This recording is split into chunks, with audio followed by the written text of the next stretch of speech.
All right. It's now a few minutes past 7. We need to start with the public hearing. We did have 2 public hearings listed. The first public hearing was on the doors, exterior doors at SAU and South Meadow School. That is going to have to be put on hold because of some issues that have come up that is going to force us to go back and look at some different equipment out there and get different bids on it. So for now, that first hearing will be put on hold.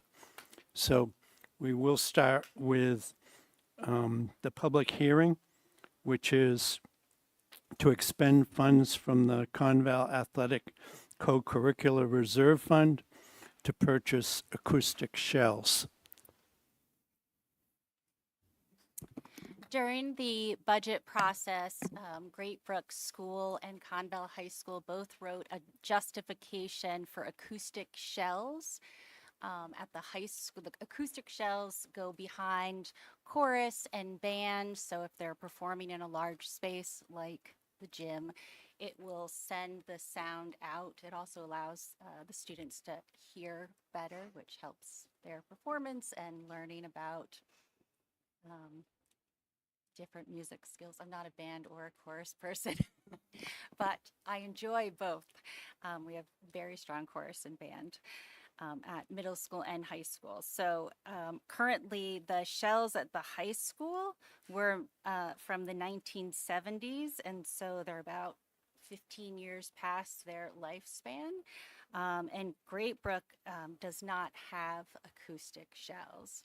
So we're bringing forward those 2 items.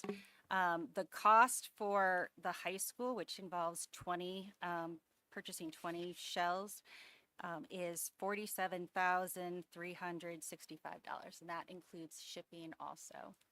And the cost for Great Brook, where we're looking at 7, is $18,050.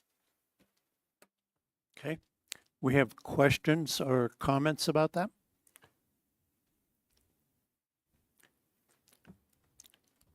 Okay. We need to keep the public hearing open for half an hour. So we will begin our agenda and come back to that at the end of that half hour. So if you all could stand and join the Pledge of Allegiance.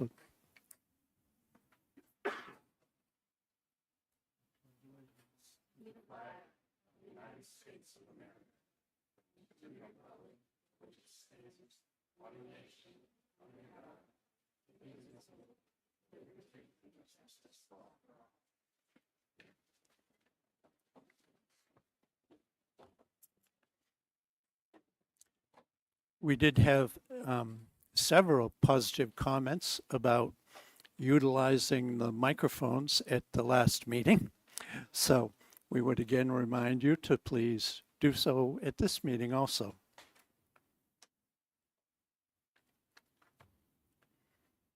At this point in time, we have 2 things to add to the agenda tonight. One is a report from the Communications Committee, and the second is the Francistown withdrawal information. So if I could have a motion to add those 2 things to the agenda. So moved. Second? Second. Okay. Any questions? All those in favor? Opposed? Abstentions? Okay. Approval of the manifests. I certify that the manifest listed below totaling $1,544,773.17 have been reviewed by me and found to be proper charges against Kentucky Valley School District for goods and or services received and have been properly processed prior to their submittal to the school board. Move to approve the manifest. Second. Okay. Excuse me. All those in favor? Opposed? Abstentions? Okay, moving down to public comment. Again, we have the ability to make public comment to the board. Again, it should be comment. The board does not react to the comment, so we will not be answering questions or reacting to that. But we allow you to make comment, and then at a later time you can contact the appropriate people and get your questions answered. So at this point in time, is there any members of the public who would like to make comment? Okay, seeing none, we will move down to reports. And we have a teacher representative here tonight.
Hello, the mic is on.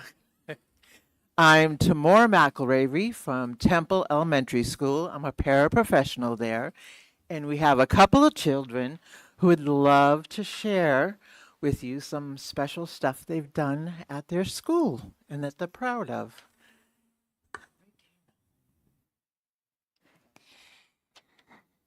My name is Anna Bouchard. I am in 4th grade at Temple Elementary.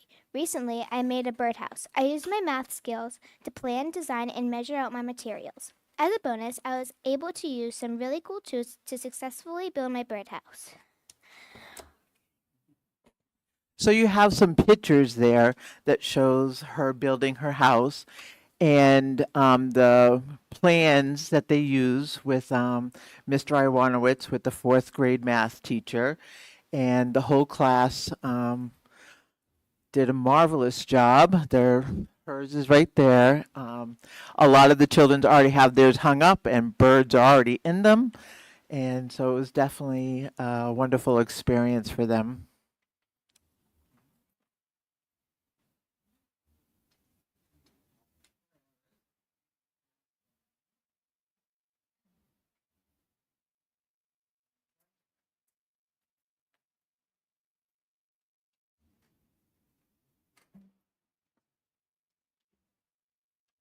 Clara is in 1st grade, and they started a new project, and she's going to tell you about that. We got 1,000 worms for our classroom. We put cardboard in the bottom of our bin. We got a brick of coconut fiber for bedding. We placed our worms inside. We covered up the bin so the worms wouldn't dry up. We've been feeding the worms eggshells, apple cores, coffee grounds, banana peels, and peppers. We use a scale to weigh the food. We open up our bin and make observations. Most of the worms have moved to where we have been feeding them. The worms dig tunnels, and that loosens the dirt and helps put air and water into the soil. The worms are recycling our food waste. We will use the castings and worm variety for our garden. Do we have any questions for them? I have one.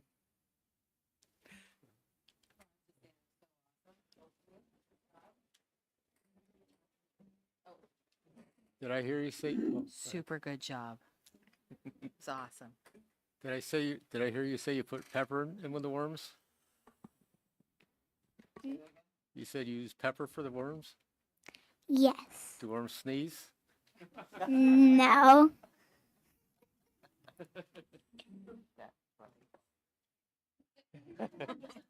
have a question. Clara, how do you count worms? The people that sended us the bag told us it. Some came out of the bin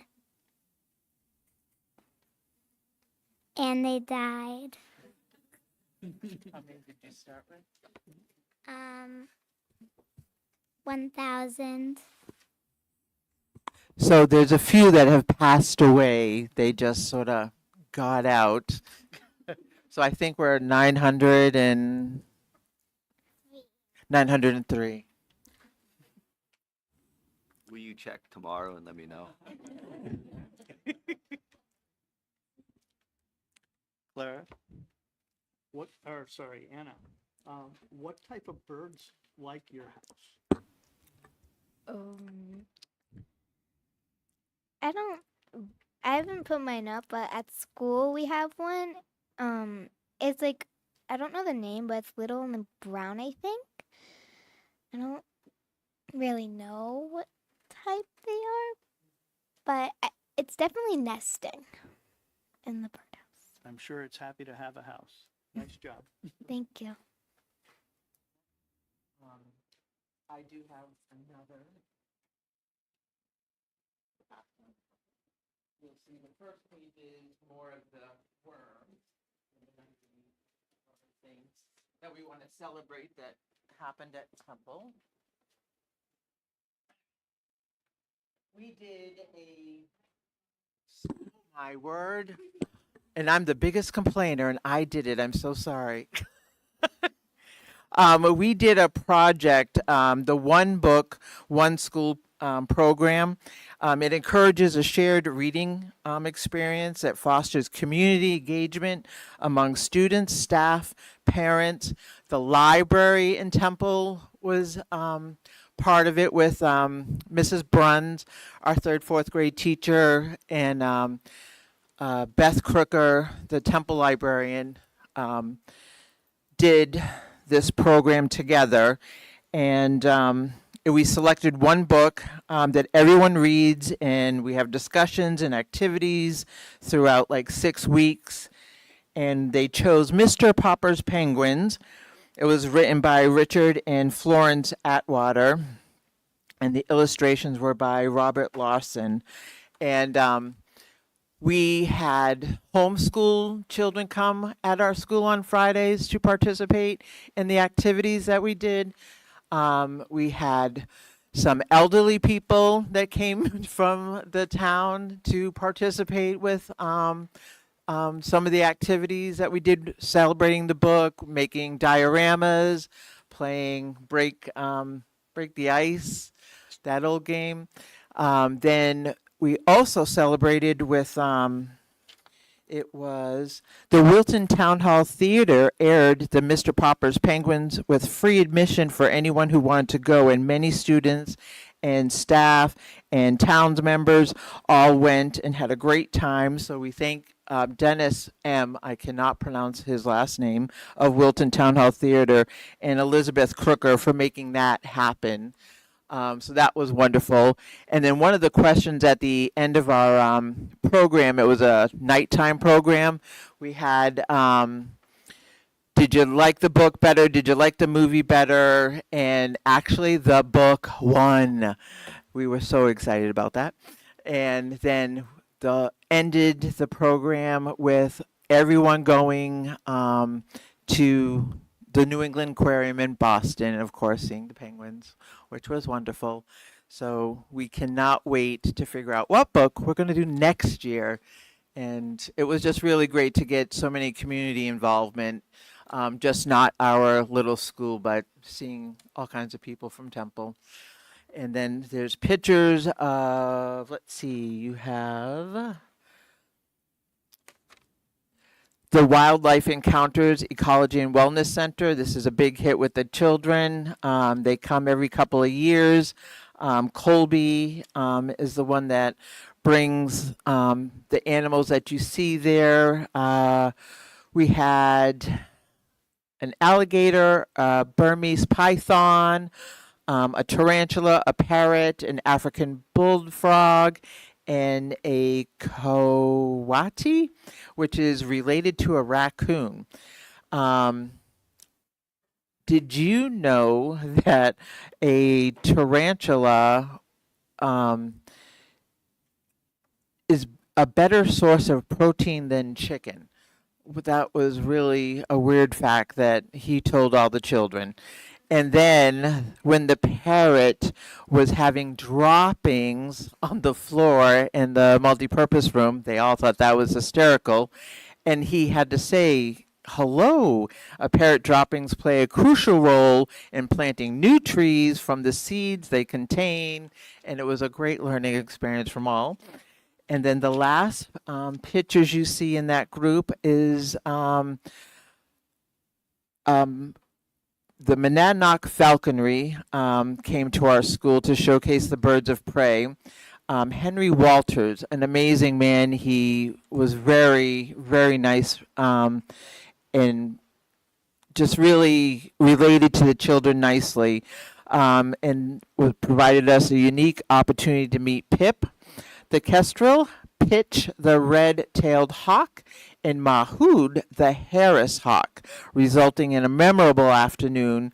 Our fourth grade students, all of them, got to hold the Harris hawk. It flew down onto them, and they all had a little piece of meat. And so that was, it flew up on the building, and then he would just come down and take it from their glove. It was amazing. And one kindergartner got to do it. So all fourth graders and then one kindergartner. And so, yeah, that's what's going on in Temple. Thank you. Very good. We want to. I also want to mention that as you leave and exit on the wall outside the boardroom here, there's a really nice display of some of the things that the Temple Elementary students have done. And Tammy was instrumental in posting that. So thank you. Thank you very much. And you young ladies did a terrific job. Thank you very much.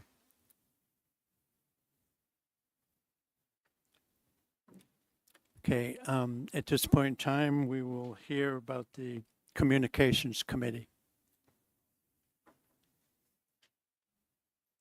Thanks. The Communications Committee met earlier this evening at 6 o'clock to continue planning for the upcoming community forum. That forum will be held in partnership with the New Hampshire School Funding Fairness Project. It will be on June 4th at 7 p.m. It's about an hour-long presentation and followed by a Q&A session. And we will be discussing how the state of New Hampshire funds its public schools and why the system of funding is leading to unequal tax burdens and unequal opportunities for students across the state. The Fair Funding Project will be sharing local data specific to Conval and explaining recent court rulings. I hope you all attend. They're asking everyone to register for the event if you plan to attend, and you can do so at fairfundingnh.org/events. That's fairfundingnh.org/events. And if I'm doing my job right, you'll be hearing about it a lot more in the coming weeks with easier means of registering. So thanks.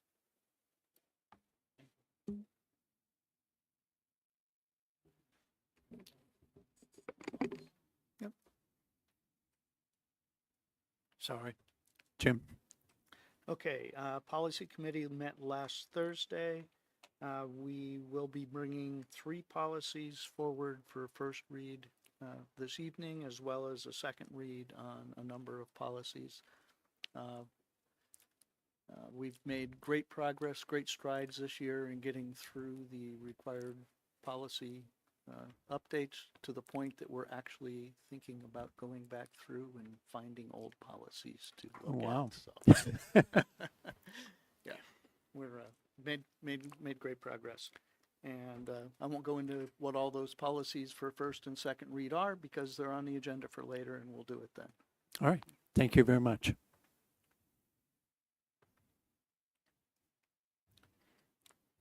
All right, at this point in time, we will go down through the consent agenda if there are questions. Any questions on the consent agenda? Yes. Well, I have information. Yeah. So this is an exciting time of year. It's hiring time. So we are bringing forward some nominations. And so I wanted to share some information with everyone. So first we have Amy Stevenson, who's in the back. We are bringing her forward as the nomination for Assistant Superintendent. Amy was a special educator for 14 years. She then was a director of special education for 7 years. And then for the last 8 years, she has been the assistant superintendent for personnel and student services. So she is overseeing student services, how we have it structured, student services, special education, and HR. And she's a Title IX coordinator and professional development. So she's coming with quite a skill set and years of experience. So. Welcome. Amy, do you want to share why Conval? Yes, please.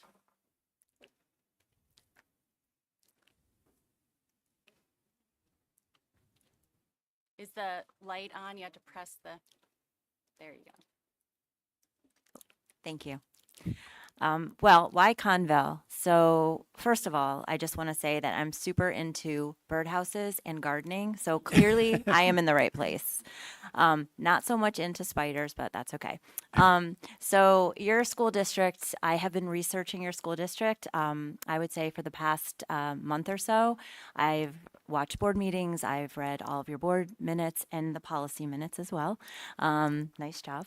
And I have gone through your website. I've driven through your towns and seen some of your schools. And I think you have a beautiful community that I would love to be part of. I am relocating from Connecticut to New Hampshire, and I've been very intentional about which school district I was going to apply for. And I would be so grateful and honored to be part of the Conval School District. I think you have a wonderful community. I think it's clear that you all have a deep commitment to students, and that matches who I am. I have a passion for working with district leaders, teachers, students, to just promote the most positive experiences for our students, and I'm very excited to do that with you all in your beautiful school district. Thank you, Amy. You're welcome. Appreciate it. Also being nominated tonight is Deb Riley, who's in the audience. Deb has been our high school special education administrator. And this is not in order, but she has quite a background that she's bringing with her, including she was in Nashua. She was the director of the Brentwood Academy, which is part of Nashua School District. She's been a special education teacher. She's been an English teacher. She's been a behavior specialist. She's been a director of education at a hospital. She's been a principal of a private school that specializes in working with students with learning disabilities and language disorders, among other things. But that captures some of the breadth of Deb's experience. So we're looking forward to having both Amy and Deb join the SAU. And moving into Deb's role is we are nominating Amelia Joseph. Amelia has been the middle school special ed coordinator. So her moving to the high school is going to be a really nice transition because she'll be very familiar with the students and the families already from her current role. And she's been in her current role for 6 years, and she's had multiple years as special education teacher. So those are 3 nominations that we're really excited about. Any questions from anyone about the nominations? Okay.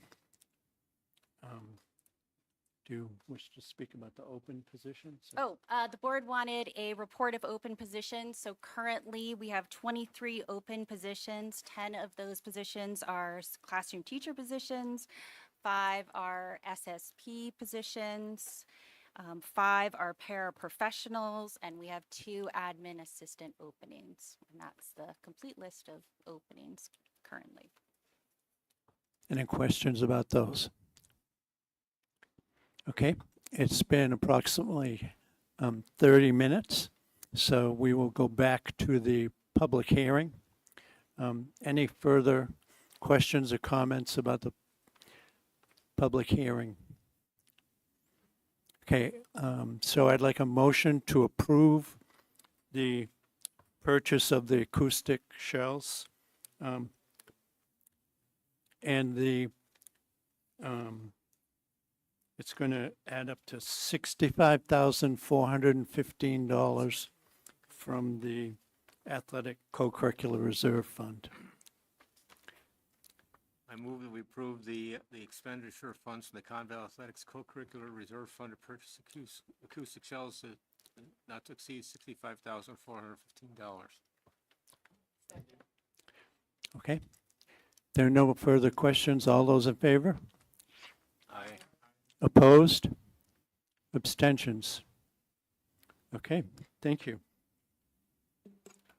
Okay, moving down to the superintendent's report. Can we vote on the consent agenda so that we can finalize our nominations? And Sure.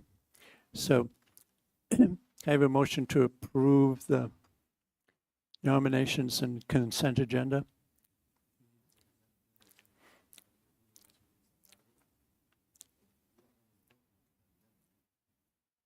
do we not vote on that? Oh, so it's already official. I just wanted to make sure. Okay. So, yes. Now the superintendent's report. Okay, thank you. Monthly events. So, we're in the May 20th. We have tonight's meetings tomorrow. The New Hampshire School Board Association is doing a Right to Know Part 3 on digital communication, emails, and social media from 12 to 1:30. So those are, board members can take advantage of those trainings. This Thursday, we have Selectmen's Advisory Committee at 6 o'clock here at the SAU, and with the Withdrawal Study Committee at 7 o'clock at the SAU. And we have nothing scheduled for next week. Is there anything we need to add? Can you make a note of your event tomorrow night at the Bass Hall? Is that where it is? I know it's not a school board event, but it's related to the school board.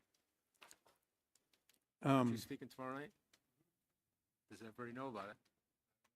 Tell them. The Ledger Transcript is hosting a Community in Conversation event at Bass Hall in Peterborough tomorrow at 7 p.m. The topic of the conversation is the relationship between the schools and the state of New Hampshire.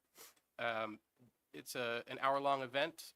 It'll be kicked off by 2 conversation starters who will be speaking for about 5 minutes. I will be speaking for 5 minutes, as well as Representative Jim Creighton, who's a New Hampshire House rep for 4 towns, including Antrim and Bennington, I want to say. Please come.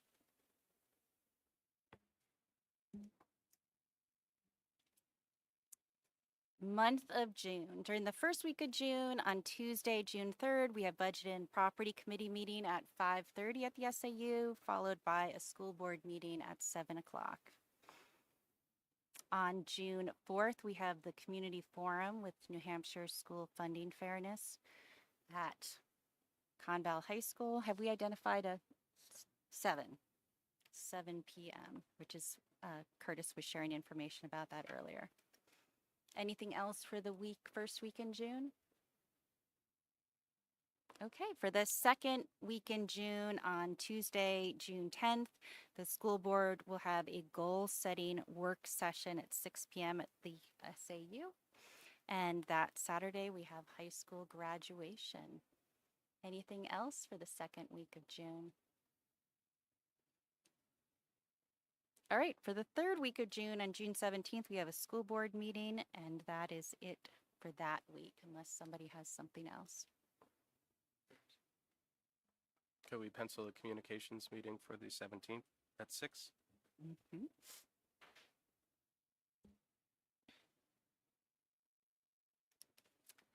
And then the only other things we have scheduled in June are policy committee. The policy committee meeting is on June 24th at 6 p.m. at the SAU. And on Thursday, June 26th, we have Selectmen's Advisory at 6, followed by Withdrawal Study Committee at 7. Anything else? Okay.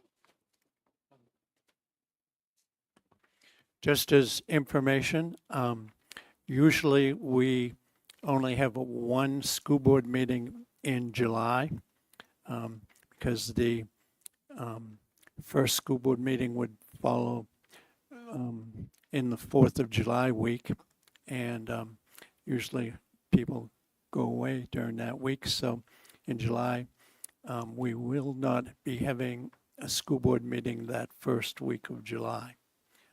So people can plan on that. School board requests. I sent out information. Tom, our rep from Francistown, had sent a board request that 15 positions. I'll read the request. Let's see. The school board last winter, upon mention of Mason, stated that there were at least 15 positions at Mason that Francistown did not have in their plan. And he asked that we provide the data that would show where this position came from. So I sent that out. I took the list of the staffing from Mason Elementary School that was in the Francistown Minority Report.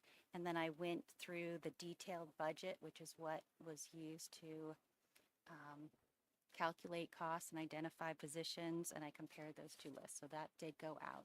The other outstanding one is looking at open seats, which I almost have ready. I just, since we're developing kind of how we're going to approach this, I'd like to run it by administrative council that's meeting this Thursday. And so I will bring that, I'll send that out after. And it's just an approach for us to consider. And that's it. Unless, do I have any outstanding board requests? Others? Okay, great. All right, thank you very much. All right, old business, we have some policies. Jim? Okay, I have 5 policies for you to read and adopt this evening. The first is BBBF, Student School Board Members. There is a change in the way we've been looking at student school board members under this policy. There is actually an RSA that describes the duties of school board members, and we have chosen to have 2 student school board members, one entering in their junior year, and then serving a 2-year term. Moving on, so so obviously the first time we will have 2 board members, it would be elect a senior and a junior. From then on, a junior will come in and serve a 2-year term on the board. And the RSA describes a number of expectations from those school board members that we have not held our student school board member to in the past. So. I motion that we accept policy BBBF, student school board members as presented. Second? We have a second? Okay. Any questions at this point? Nope. All those in favor? Aye. Opposed? Abstentions? Okay. Next. The next policy is policy IC, the school year and school year calendar. Describes how we make up our school year. There's also an RSA included which indicates what any holidays have to be called. So that is the major changes to that policy. I move that we adopt policy IC, school year and school year calendar as presented. Second. Okay. Any questions about that policy? Okay. All those in favor? Aye. Opposed? Abstentions? Okay. Next policy. The next policy is policy IHAM, health education and exemption from instruction.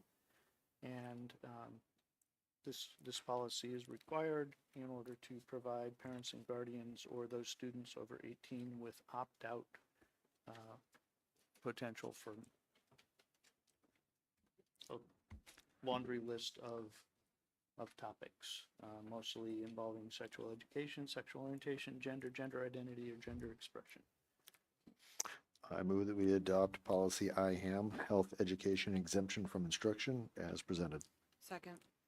Okay. Any questions? All those in favor? Aye. Opposed? Abstentions? Okay. Next policy. Next policy is policy JIH, student searches and their properties. This policy determines under what conditions and whom may conduct searches of students' persons, clothing, personal effects, desk, locker, cell phone, and or assigned storage area. I move that we adopt policy JIH, student searches and their property as presented. Second. Any questions about that policy? Yes, Carl. I believe I mentioned when this came up before that it's unclear what was meant by authorized persons. It says, or other authorized persons have these authorities. There was some discussion about the limitations on that, but I don't see it incorporated in here, so I'm not sure if we're finished with that issue. In our policies where it says authorized personnel, usually what that entails is someone that has been authorized by the superintendent as an authorized person. That would be fine, but it is not stated here. Well, that's practice that we use in our policies.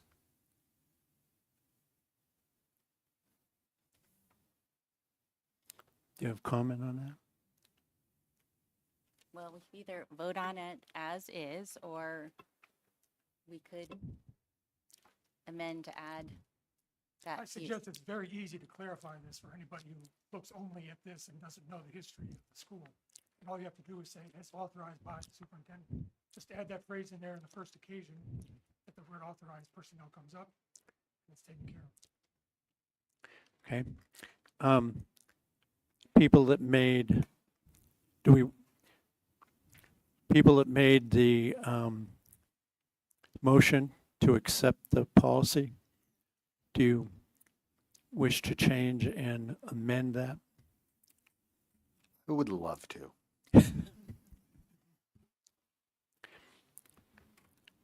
So amended as recommended by the esteemed Carl. Okay. And So can I, yep, go ahead. Kathleen just pulled out the policy. So in the second paragraph, it says only administrators, the superintendent, assistant superintendent, principal, assistant principal, or other authorized personnel. But still there, you'd want the other authorized personnel. Other personnel. I think he just Authorized means- by the superintendent. Okay, got it. Okay. Other personnel authorized by the superintendent.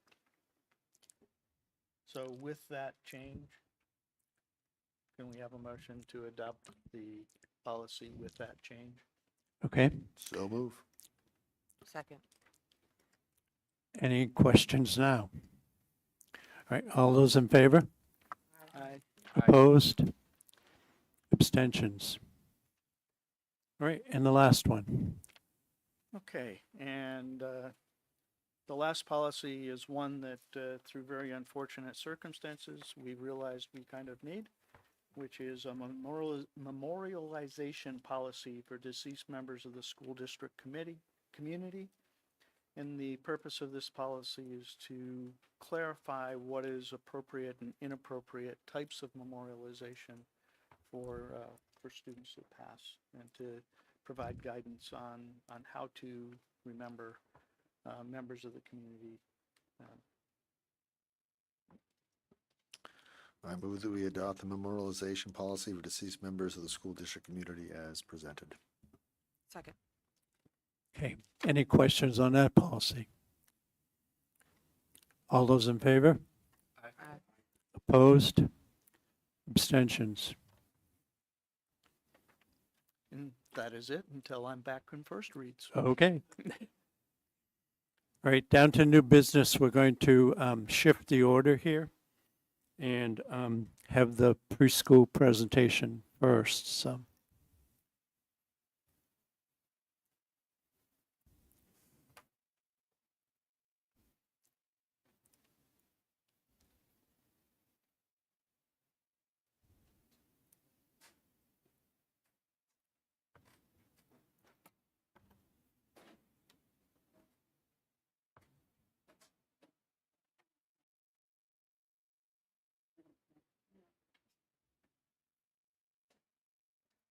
Hi, everyone. Good evening.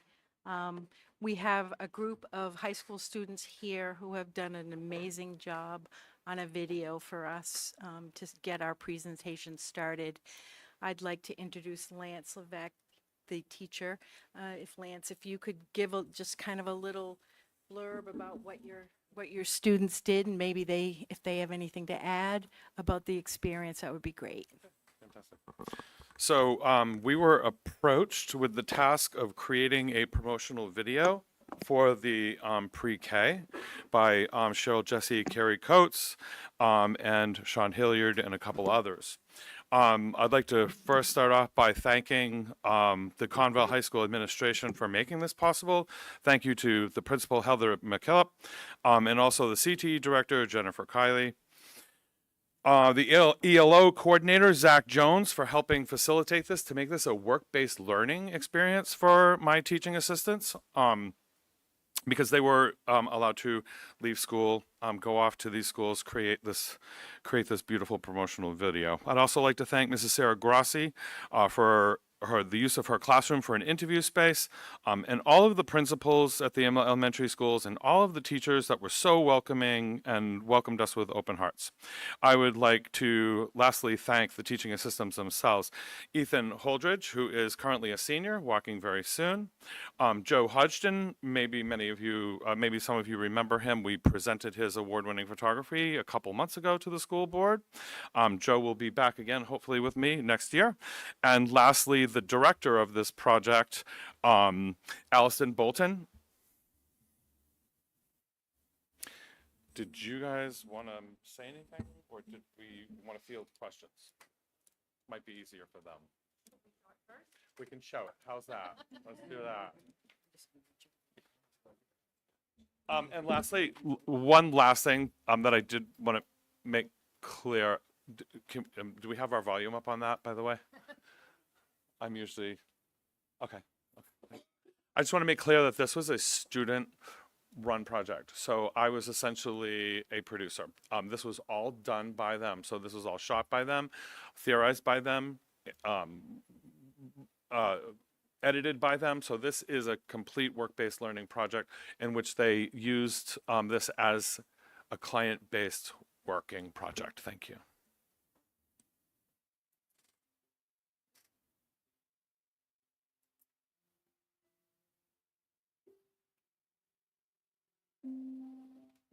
Preschool for all. What does that actually mean? We'd like to take the next few moments to show you what it means here in the Conval School District. Conval Universal Preschool for All is accessible universal preschool program for Conval School District students. Conval is committed to the pursuit of early childhood education, and it is an integral part of serving all students, particularly those most in need. Preschool and early learning environments help children regardless of income, and all children should have access to high-quality preschool. In the late 1990s, the first preschool classroom was established at Antrim Elementary School. A few years later, another program was established at Greenfield Elementary School. At these times, those programs served 3 to 5-year-old students for half-day programs only. But since that time, we have added 4 schools with 8 classrooms, establishing a full-day 4-year-old program. Not only has the program grown, but also our understanding of how to best support these early learners. Every day counts. There are less than 2,000 days from the day a child is born to the day they enter kindergarten. Conval School District remains committed to ensuring all 4-year-old children have access to high-quality early childhood education. As such, the goal of Conval School District's Preschool for All is defined as the following: access to high-quality, full-day, free or reduced cost preschools. These are based on family income, but it's for all 4-year-olds. Through multiple phases, with Phase 1 beginning in 2021 school year, the Conval Preschool for All model was created for learning environments and conditions in which all students, regardless of their economic status or whether or not they have a disability, they are able to learn and succeed. The early years are the most extraordinary period of growth in a child's lifetime and lay the foundation for future learning and development. Investments in early childhood education has seen estimated returns of $2 to $6 of benefits for every $1 invested. This investment has the greatest potential for improving long-term outcomes. That is especially true for at-risk children who historically have limited access to high-quality early childhood programming. The Conval School District's full-day preschool for all model was designed to do the following: extend access to our current innovative early childhood intervention and preschool programming for all 4-year-olds. Provide increased opportunities for 4-year-olds to be better prepared for kindergarten. Provide additional opportunities for children to benefit from a consistent, enriching, play-based, inclusive learning environment to enhance social emotional skill development. Provide full-time teaching and dedicated case management services, integrated student support services, including family support, collaboration and access to community resources, and opportunities for families to access preschool programming. Our classroom environments are safe and welcoming spaces where children feel secure and valued. These classrooms include accessible materials and well-defined play areas with spaces for dramatic play, block building, art, sensory play, and quiet reading. These opportunities foster both independent and cooperative play. Students are often allowed to choose activities based on their interests, promoting autonomy and decision-making.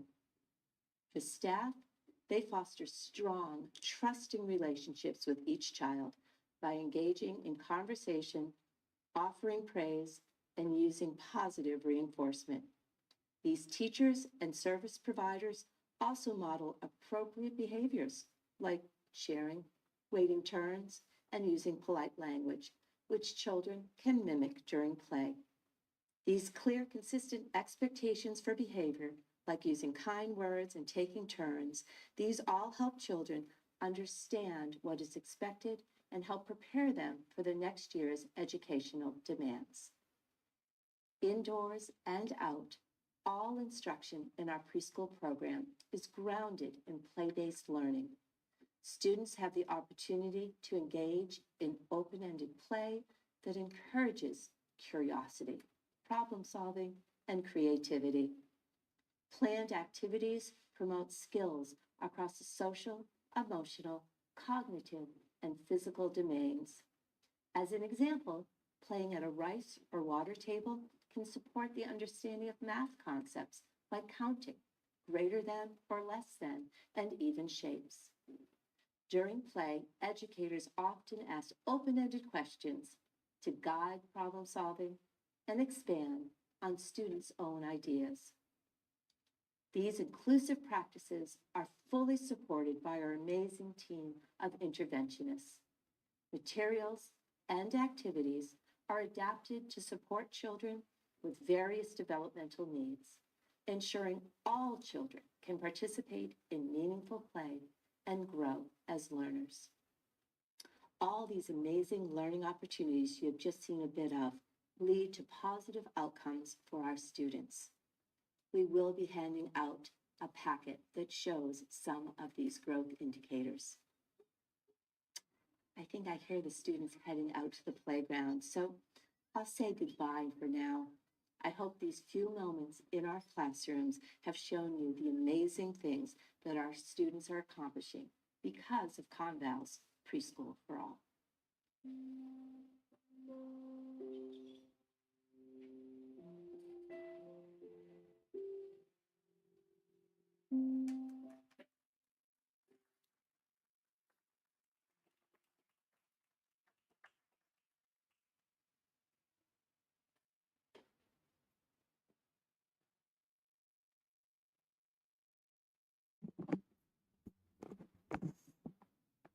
We do have a presentation to go with this, but if anyone has any questions for our students, you guys did an incredible job. It's a moving video. Go ahead, Director.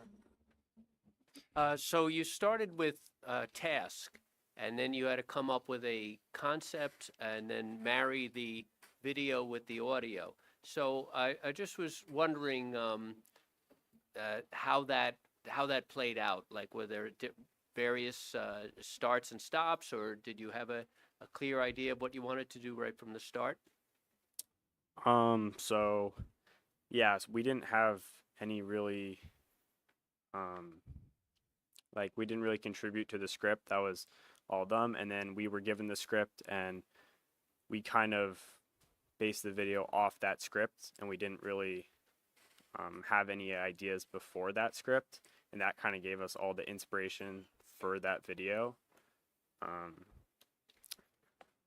Yeah, and lots of pre-production with that script, so reading over the script and writing down ideas for what's on the script, and matching that with visuals.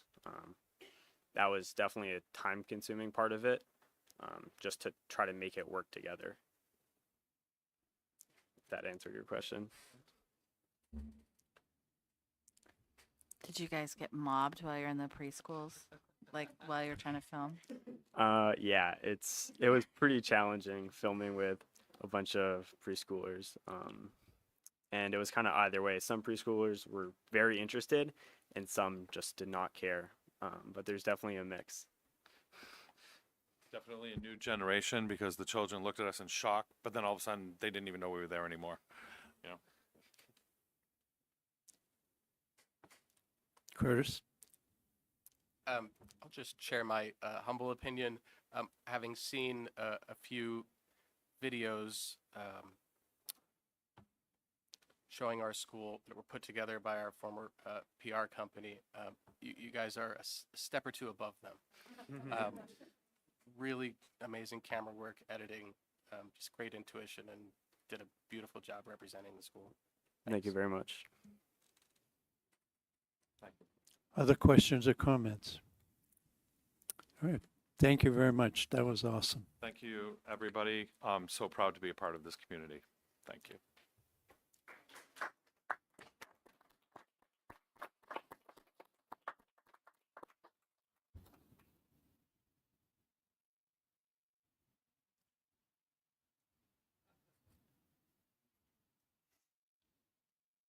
So as they're transitioning in the back, when the preschool, there was a committee that worked on preschool for all and the idea of expanding to 8 classrooms, and a decision was made by the then board that it would go on as a separate warrant article to be voted on. And when that happened, the board publicly committed to if the public passes this article, they committed to, annually we would review and evaluate the successfulness of this program. And so we developed and shared with the board how we would define success and what aspects we would look at when talking about and evaluating whether it was successful or not. And we identified indicators in 3 different categories, which are behind me. So we are looking at access, we're looking at high quality programming, and kindergarten preparedness. So Carrie Coates, our Director of Student Services, and Ben Mentor, our Director of Special Education, are here to share some of that information with you. I'll start. I'm Oh, going to sorry, talk. and Cheryl Jesse, who is our preschool coordinator Yes. up here running the technology. Yeah, we had a little, for some reason, couldn't get on the wireless access. So that's why Cheryl's up there last minute going through this for us. I'm going to talk about access, and I'm going to talk about high quality programming.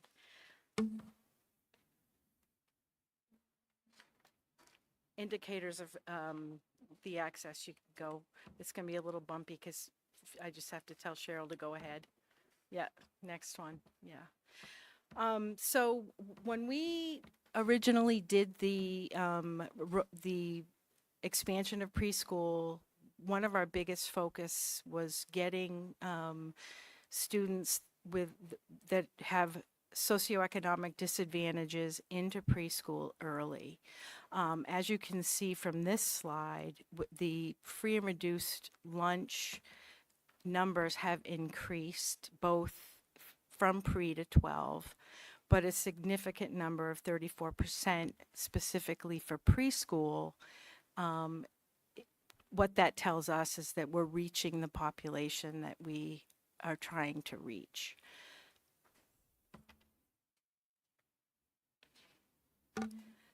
Student enrollment and wait list. The wait list process is a very complicated process. We have students on our wait lists as soon as they're born. Sometimes we have families that have other children that have gone through our systems.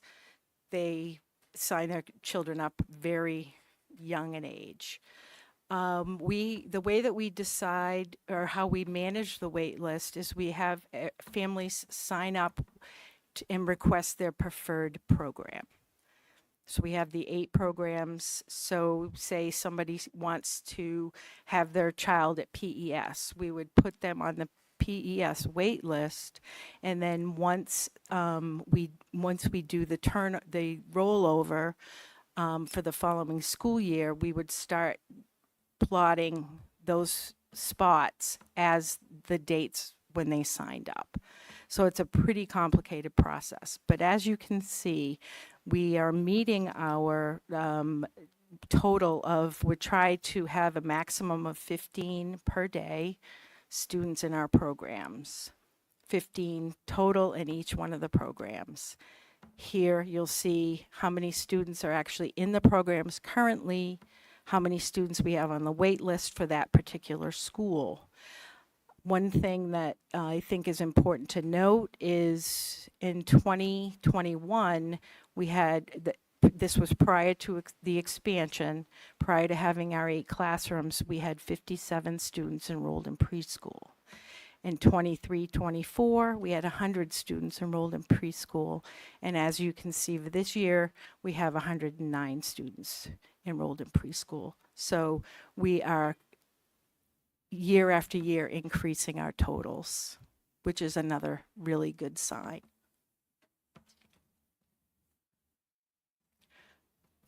We also, as you can see, we have information from 2020 to present regarding our family outreach and engagement. We have a North social worker and a South social worker, and they work directly in each of the preschool programs in either the 4 in the South or the 4 in the North. We have gone from 38, I think that says 38 families to this year in 24-25 working with 111 families, which is pretty amazing. We have increased our home visit capacity from 2 families to this year to 23 families. What that means is that our social workers are going to families' homes, they're providing them guidance, they're providing them resources, they're providing them support on early intervention, and any other kinds of supports they may need. Our social workers also do monthly coffee hours, which is new this year, and to have 15 families participating in those on a regular basis is pretty amazing. The Better Beginnings parent groups have also been, they've been collaborating with the Grapevine. And as you can see, we also have 10 families that have consistently participated in that.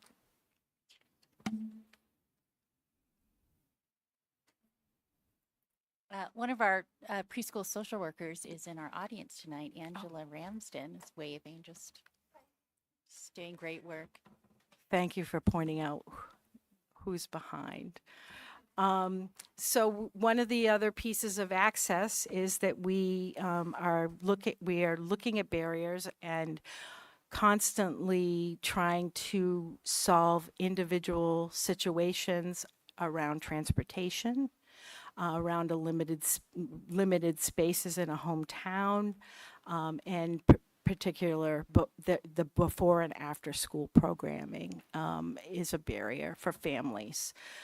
We address the space issue. One of the biggest things that we found that increasing over the years is that parents may have more than one child in elementary school, and their younger child comes up for preschool spot, and that's the spot available is not in that school.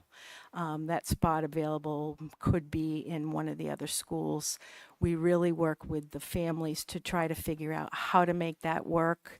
How to, is there a way that we can move things around so that we can accommodate their need not to have to go to another different place after they drop their other children off. So the transportation issue, presently, students that are not on IEPs, transportation is provided by their families. We don't, the school district is not providing transportation for those students.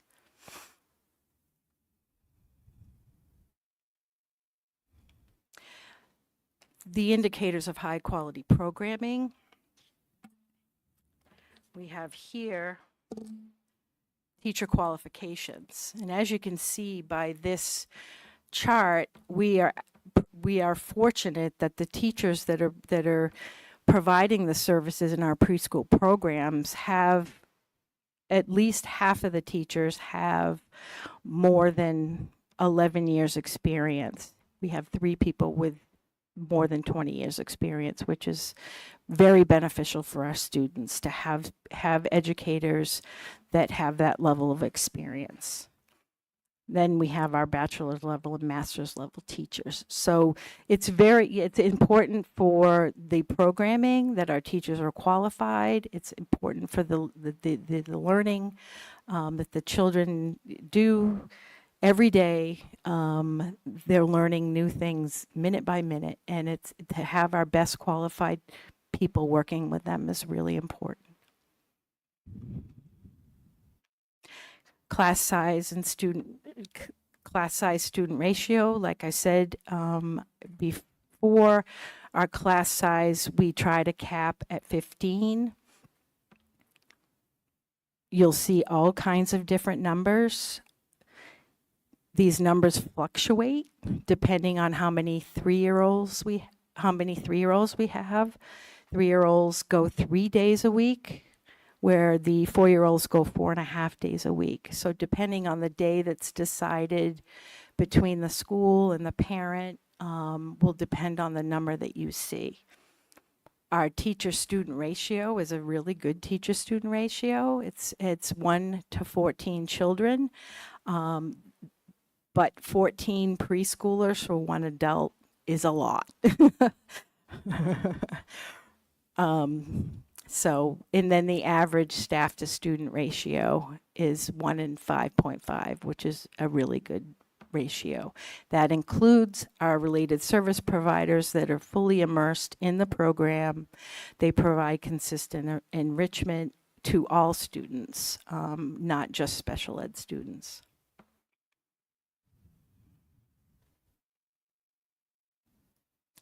This is just more of the numbers of how many students are in each of the other 4 programs Monday through Friday. Our high quality programming is based on the New Hampshire Learning Standards. It's based on social emotional learning competencies, which we refer to as CASEL. And it's based on integrated special ed and related services.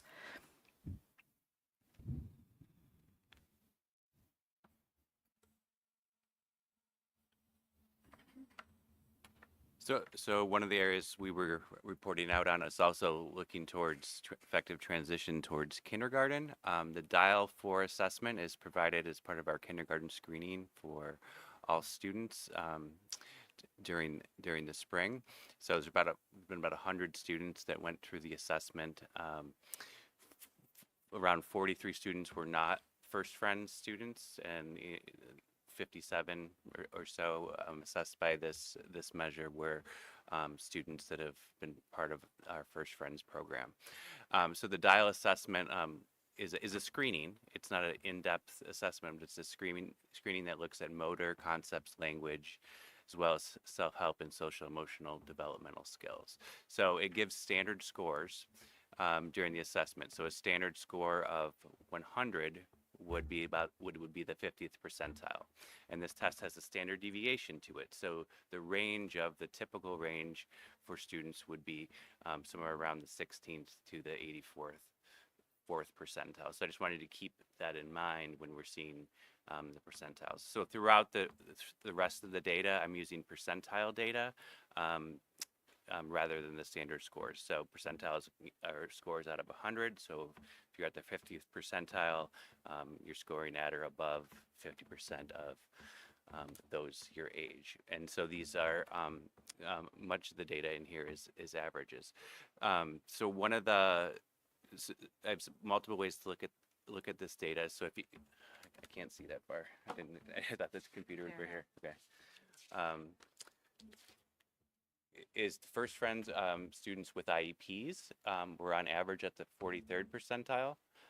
First Friends students without an IEP were at the 71st percentile, and non-First Friends students, which that population was less than 1% of IEPs, were at the 59th percentile. So as we get further into the data, we can see some of those patterns.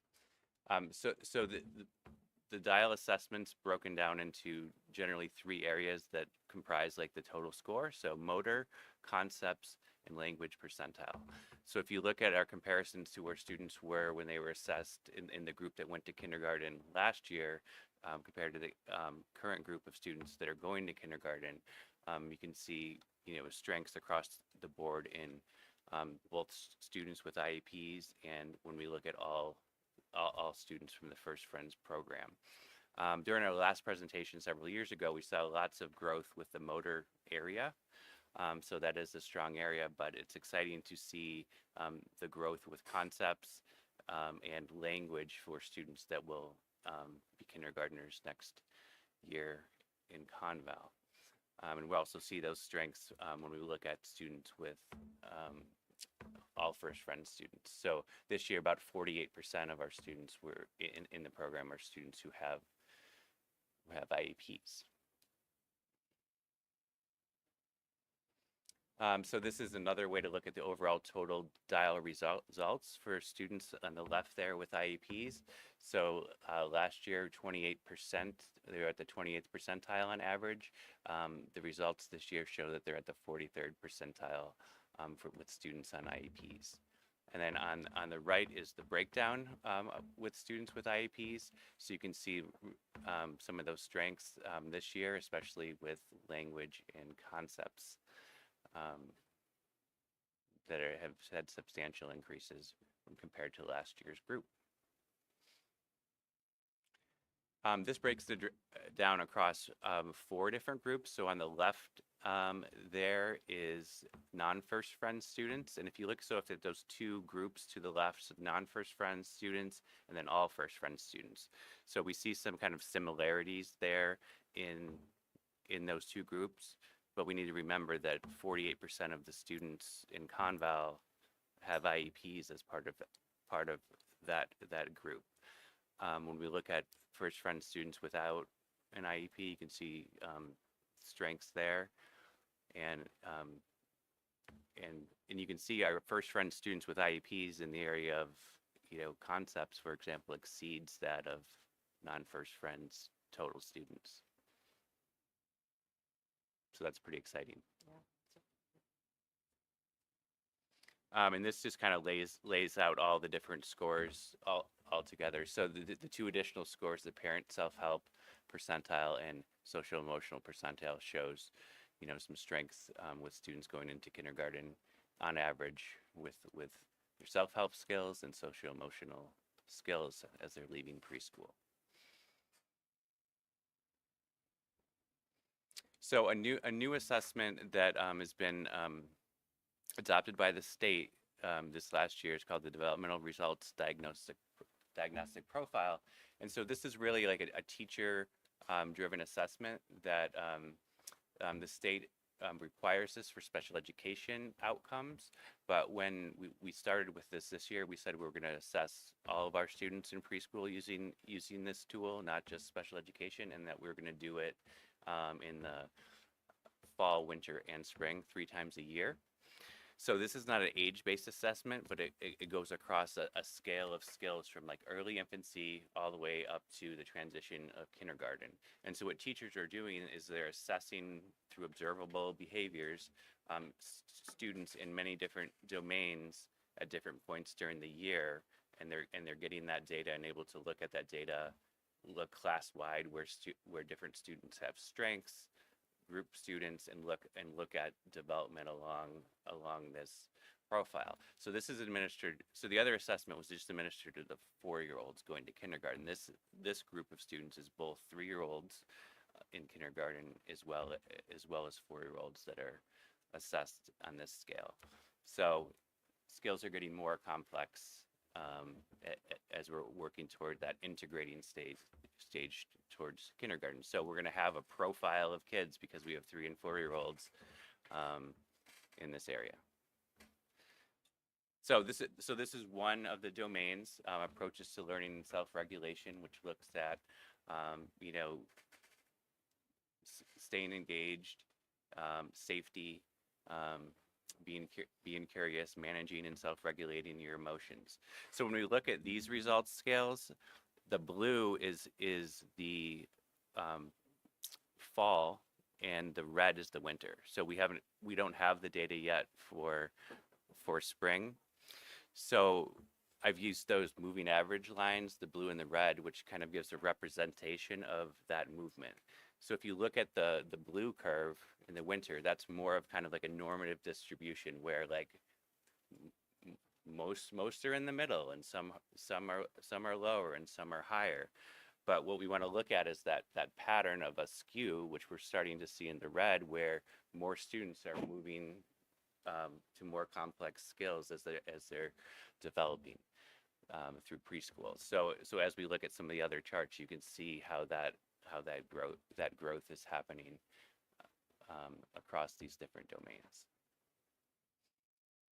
So social emotional development is an area of focus, and so teachers are getting this feedback about how students are understanding feelings and connecting with adults and using play. So we're seeing growth there. And if you look at the right side over there where we see the red, like there's 6 students that are integrating even earlier than would be expected with those skills as they potentially move to kindergarten. It could be a 3-year-old way over there. Language and literacy is another domain where we're seeing some nice shifts in growth in those skills.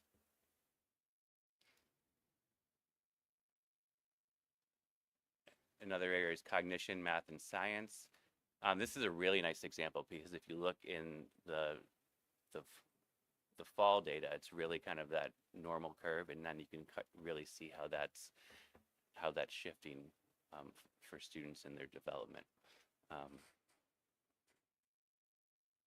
And then the last area is physical development and health. Looks like we have strengths in that area, like from the get-go, it looks like, and in movement skills and being active through play and learning habits. And there's some really kind of exciting growth over there with students in the red in that area. Motor in general, when I was kind of looking at the profile of students, we do have a number of students where motor is an area of delay, and they really need that support. So there is some wide range of needs in the area of motor and physical development.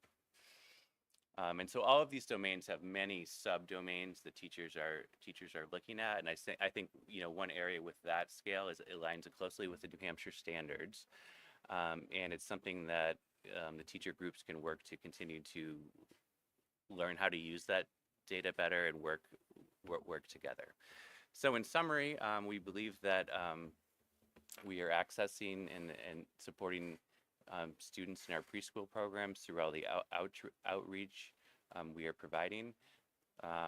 We have strong, high quality programming for students that's inclusive.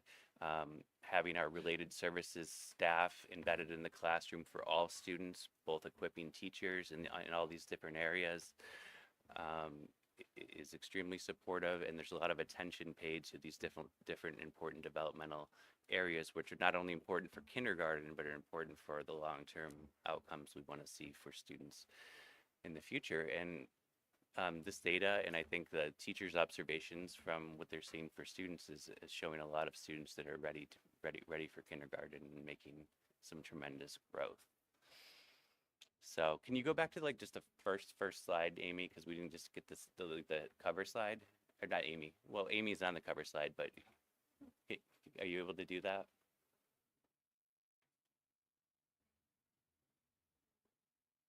Slide number 1.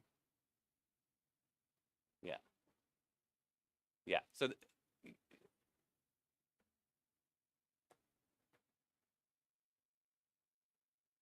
anyways, I hope you enjoyed like some of the cool pictures as well as the video. It's hard to follow the video, but I thought this was a really great picture. So this is our special education teacher working with reading with all students in one of our preschool classrooms, and so lots of interest and curiosity and attention from that group of students. So thank you. If you have any questions.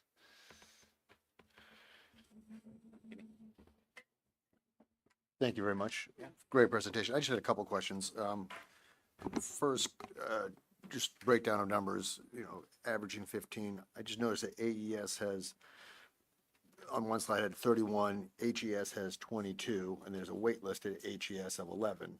Can you just explain that for my simple brain? Because it seems to me that there could be 8 more people, and there's a wait list of 11. So the wait list would be the placement for next year.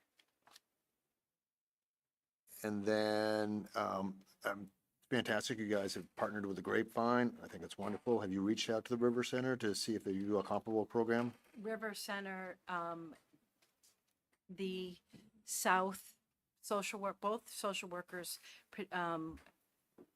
are involved with a monthly meeting with staff from both the River Center and the Grapevine. All of our district social workers, not just preschool, are very connected to the Grapevine, the River Center. We have staff that are doing trainings together with parents. Yes, both River Center and Grapevine. Great. And then, when you went over the experience, I thought it was great. You have 4 very experienced teachers and you have 4 not experienced teachers. Any chance they're divided 1 and 1 at each place? Meaning they're 0 to 5 and 1 11 plus? Currently, we actually have one of our experienced teachers that's retiring. But so in Greenfield, we have an experienced teacher and a new teacher. We have an experienced kindergarten teacher, but now preschool teacher at PES and a new preschool teacher. Hancock has an experienced teacher and a new teacher, and Antrim has an experienced teacher, 2 experienced teachers. And then last, this is more for you, Ben. As far as, the comparisons go, is there a reason why you can't do a non-First Friends, non-IEP? I understand it's less than 1%, but is there a reason why we can't compare apples to apples as opposed to apples apples-ish? Just curious. So like 1% of 43 students? So the non-First Friends, so when we were doing the comparison, the people that weren't in First Friends, you were giving 59%, whether they were at the 59th percentile, but that was non-First Friends less than 1% having an IEP. Whereas for the First Friends, you had a breakdown of First Friends, non-IEP, and First Friends IEP. So I'm just curious why this one has a small, albeit small, but less than 1%. Why can't we compare apples and apples? Well, and maybe I'm not understanding, but that the group of non-First Friends, that is the amount of students that we knew about from wherever they've come from that had an IEP. So it's only. So I thought. So that group. So maybe I'm not saying it correctly, but can we pull up this? Never mind, it's disconnected. Are you saying present the non-First Friends in the same way, like the not? Right. The issue would be because there are so few students in that group that have an IEP. If we just If we could- aggregated that data, we'd have there'd be privacy issues. And I think the other piece of that is that the group, the small group, most preschool age students, we have a requirement that by age 3, if they're eligibility for special ed, that we provide servicing programming for them. So there's very few students that don't not accept that. Right, so I understand why you can't present the IEP non-First Friends, Exactly. but the non-IEP non-First Friends, so separate out that 1% or whatever, and still present the data for the non-IEP First Friends. So at least in the non-IEP category, you have an apples to apples. Can you do that? Yeah, that's something we could get that data to share with you. I don't know if it will change much, but. Expect to have a minimal change, but that way, again, just if we're looking at data and we want to do a true comparison, we need to have same cohorts. And again, I understand how you cannot present the very minimal number of IEP students that don't go through First Friends, but the non-IEP, we should be able to just get a cohort of non-IEP. That's all I was asking. Sorry. Jim? I have a lot of questions. I me. appreciate you sending the presentation to the board, because I don't want to sit here and try and figure out everything that I just saw tonight, and I'd like a revisit with these folks on this presentation, because there's a lot of valuable information in there, and I think it could be a fairly controversial topic, so I'd like to have a time to digest it and then come back at it.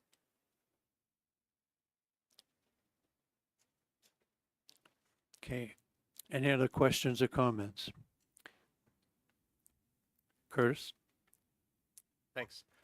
Could you speak to which barriers to access are the most dominant, and what you might estimate would be the demand for access that they're suppressing? That's might be hard to answer, but So I think the biggest barrier for access is transportation. And students, all students being transported. okay. The growth of the program is pretty impressive. So I guess I would like to get a better understanding of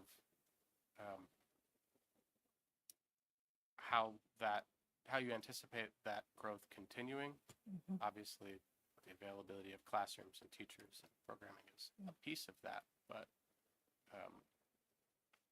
So what we do is when we started the expansion, we look at the census every year. So we can anticipate however far out the census goes as to what might be coming our way. And then when we start doing registration through our wait list, we keep track of who's on the, are they on the census? Is this somebody that's not on the census? So that's our starting point. So I think when we did the expansion, we were able to look out so many years. I think we were able to look out to, I think last year was the full year, the full expansion. So the census is one of the things. The other piece is our wait list. Our wait list is very informative from the get-go. There are times, what we really have tried to do the last several years is prioritize once we get everybody placed, like say the 3-year-olds are all placed. We have a wait list of 4-year-olds. We try to prioritize getting them into programming before they turn 5. So that takes up a lot of the available spots. We also, in each one of our 5 programs, have to keep 5 spaces open for special ed students because they get identified throughout the year. So some of that is unanticipated, but we also have early intervention data that tells us who's coming. I don't know if that answers your question. that'll help. Anything else? Great. Thank you very much.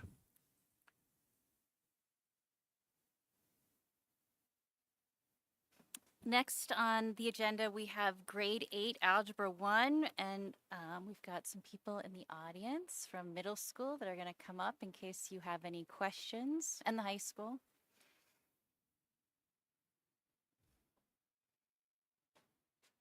So we have Allison Bell, who's teaches Algebra 1 at Great Brook, Adam Carragher, our principal from Great Brook Middle School, Tim Conway, principal from South Meadows School, Eric Tebow, assistant principal from Conville High School, and Heather McKillop, principal of Conville High School. Tonight, a couple policies that I just want to reference. We have policy IMBD, which is high school credit for 7th and 8th grade coursework. So Seventh and eighth graders can take courses and get credit that is applied towards high school graduation for approved courses. So one of those approved courses has been Algebra 1 in grade 8. In some situations with seventh graders taking it. We also have a policy IGD, which is curriculum adoption, that says if we're going to eliminate or add courses, we need approval for the board, but it also says that there shouldn't be any significant alteration or reduction of a course's study without such approval. So we're kind of, I'm playing this safe. There's no curriculum changes that we are proposing tonight. The Algebra 1 course at the middle school and the high school use the same curriculum resources. But they're structured a little bit differently. So at the high school, it's block scheduling. They've taken Algebra 1, and Algebra 1 is actually 2 courses. Algebra 1 Part 1 that high school students earn a credit for, and Algebra 1 Part 2, and they earn a second credit. Students at the middle school level who've been taking Algebra 1 have been getting 1 credit. And so we've been having conversations looking at alignment, and what we're bringing forward is a proposal that we structure Algebra 1 at the middle school the same way it's structured at the high school. And so we shared with you a proposal that outlines the specific changes, and then some other things just as we were talking through agreements that were made that will be in handbooks, so things are clear because things haven't always been documented. So we'd structure the Algebra 1 course offered at the middle school the same way it's structured at the high school, Algebra 1 Part 1 and Algebra 1 Part 2. Middle school students would take a final exam at the end of Algebra 1 Part 1 and another one at the end of Part 2. The final exams will include all the content included in the final exams given at the high school. The formula for calculating the final grade of Algebra 1 Part 1 and Algebra 1 Part 2 will be the same across the middle and high schools. And that formula is quarter 1 and quarter 2 grades count for 42.5%, and the final exam counts for 15%.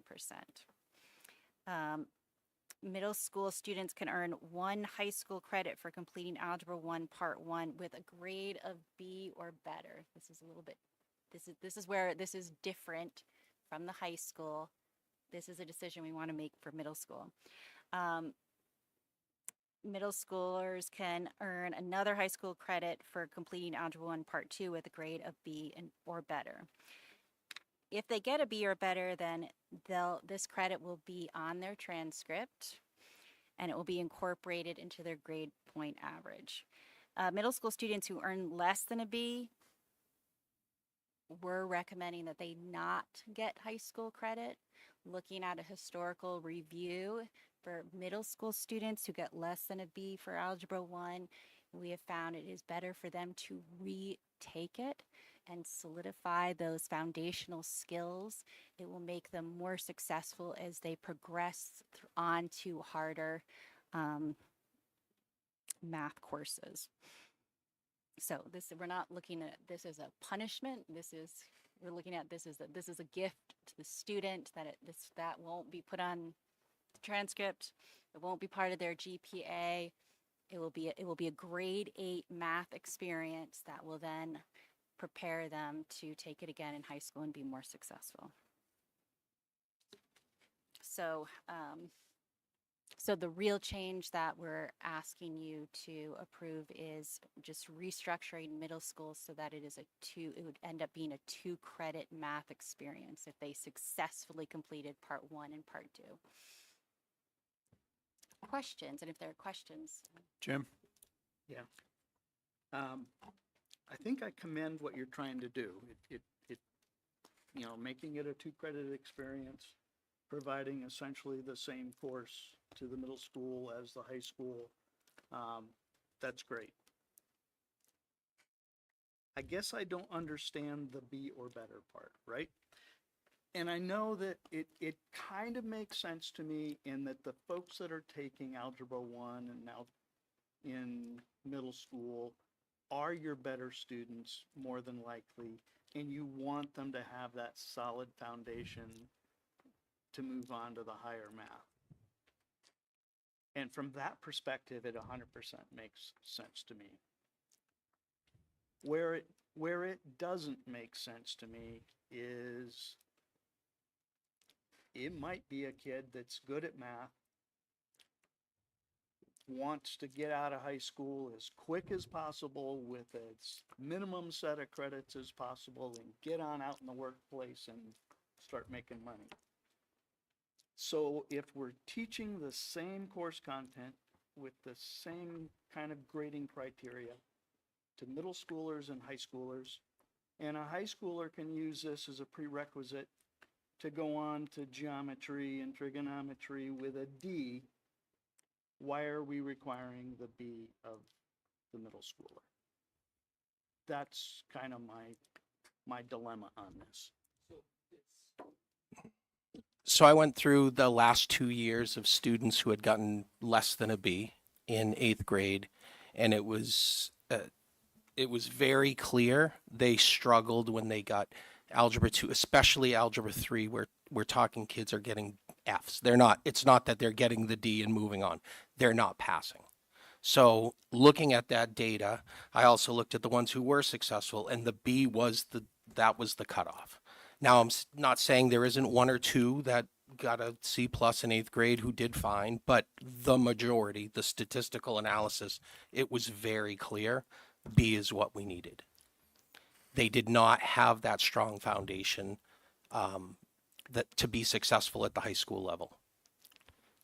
So when you look at the same population of kids in the same grade distribution of 9th graders that take Algebra 1, do you see that same problem? And if so, why are we giving them credit for less than a B? A lot of the students, if they get a D in the Algebra 1 in 9th grade, we recommend that they retake it, and most of them do. So we've identified that they need a better foundation to be able to move on, and a lot of these students will retake that class. And again, why wouldn't you make that same recommendation to a middle schooler? Hey, you took this, you got a C or a D, and we don't think that's going to serve you well. You should retake it. I mean, you're giving the same advice to an 8th grader and a 9th grader in that case that have taken the same class. Greg? Sorry. Oh, hold on.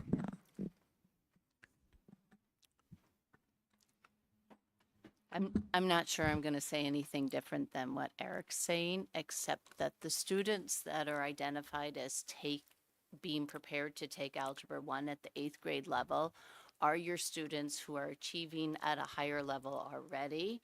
They are the students who are dedicated to challenging themselves. They're interested in the subject. They get excited about being challenged. They get excited about the subject. So what we've seen, and I would agree with Eric over the years that I've been teaching this, the students that aren't getting that B get to the high school and they thought they loved math and they thought that they were really good at math, and they find themselves in this first year of high school failing math, and they've never had that experience before, and it's probably going to change how they feel about math. And that is what I've heard as kids come back and say, I don't really like math anymore. And so I feel like over the years of experience that I've had and talking to high school teachers, that's a truth. You know, that's an experience that we've had. I don't think students who get less than a B are as successful at high school. That transition's really rough for them. And then just your foundation gets weaker and weaker because math is a subject that you build on. So if you know 75% of Algebra 1 and I put you in an Algebra 2 class, you're trying to fill gaps and move on. So I think just because the class is set up for the kid who is an advanced student when it is in 8th grade, but when they take it in 9th grade, it's for everybody. Greg? So I had the same thoughts as Jim there. And I certainly would not want someone 100% math. You can't do part B until you do part A. You can't do C until you've done it. Yes, 100%. I get that. And I get what you're saying, Eric, that, you know, you would recommend repeating. And I get what Jim's saying. I recommend repeating. Again, I do share his concern, Jim's concern, that if someone gets, and I also don't want someone who is a high achiever, I'll use that term loosely, but to have a dent on their GPA to start high school, and that's not a good way to start high school. But I also think we're taking away the students' / parents' ability to make that decision. Meaning if you get through Algebra 1 and Algebra 2 in 8th grade, you get a C. And to Jim's point, maybe you were a relatively high achiever. Maybe you just wanted to do Algebra 1, Algebra 2 because you could. And maybe you don't have aspirations and you're okay with that C and you just want your 2 college credits. I think to not give them that opportunity does them almost as much of a disservice, as long as it's been explained to them, both the parents and the students, what that means. Just like you would explain to that person in their freshman year who does poorly in math, you explain, you don't have to take this again, but you really should because you're going to have a rough go of it. Again, I just think, I understand where the policy comes from, and I do think it makes sense from a helping students to succeed perspective, but I also don't like the fact that it negates, I'm not gonna say it negates, you still learn a lot if you get a C in your 8th grade, but it does negate that experience. And what does that do to a kid's, you know, what does that do to a kid's, you know, morale, their thinking, how they, you know, so I don't get credit for this, I've done this all year, you know, what does that do for their psyche? So there are 2 sides, and I do think they should be able to opt in. That's my 2 cents. They don't have to. I think they should be given the opportunity, but. And I think that it probably would be a, you know, some flexibility if there was a real case of that. What we've seen is just, I can go to the other side of it because I'm not sitting at the high school and don't know, but I've had students who want to try Algebra 1 as an 8th grader and they don't have the foundation and they find themselves in pretty unhappy, uncomfortable situations, and they're the students who are opting to repeat. But then the problem is they also missed the 8th grade year, or this, depending on the school, the 7th grade year. So wanting to try it is admirable, and there is value in what you learn from maybe not getting the grade you thought you would get. But at the same time, it's creating more holes in this foundation that we have to build on. And so, I don't know, we've talked about this a lot of back and forth, and it's turns out probably like what Eric said, if you look at history and at student progress, that's where we're seeing more success. So what we're looking to do is to set kids up for success rather than put them in a situation where they're sorry that they did that. Or, you know, there's always learning experiences from failing. We all do that. But as far as math goes, how do we make them be more successful as they get to the high school? And we're finding that's the line if they're taking an advanced class as an 8th grader. We also allow 8th graders to move back, like 8th graders in my Algebra 1 class. If they've decided that they're not being successful, we slip them back into an 8th grade math class and then they move on from there. Yeah. Right. That whole foundational thing, which is admirable. Again, I don't like the fact that the students can't make a conscious choice with their parents to say, you know what, I didn't do as well as I wanted to. I understand you're recommending this, but this is what we would like to do. And I have a bit of a problem with that. Again, Eric, you're 100% right. And data, I understand the data. I mean, data is important, and I understand what you're saying, but. Dr. Forrest? So based on the board members we've heard from, it seems like there's no issue associated with structuring it with a part 1 and a part 2 and having 2 credits. and where there's a potential issue is around the B, establishing the B. So, I mean, another.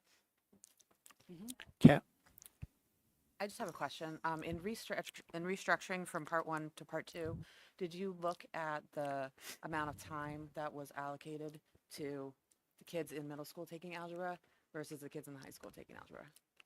That's my question. That was the very first thing we talked about because the high school has more time, but at the 8th grade level, they move a lot quicker because it's an advanced class, but they cover all the same content. And if you look at the procedure or the policy in here, the final exam covers all the exact same materials to ensure that the kids at the 8th grade level meet the same criteria that they do at the high school. So, but yeah, there is less time. yes. Is the grade, and respectfully, of course, is the grade, is that even our purview as a school board? What constitutes a passing grade? Is that something? Well,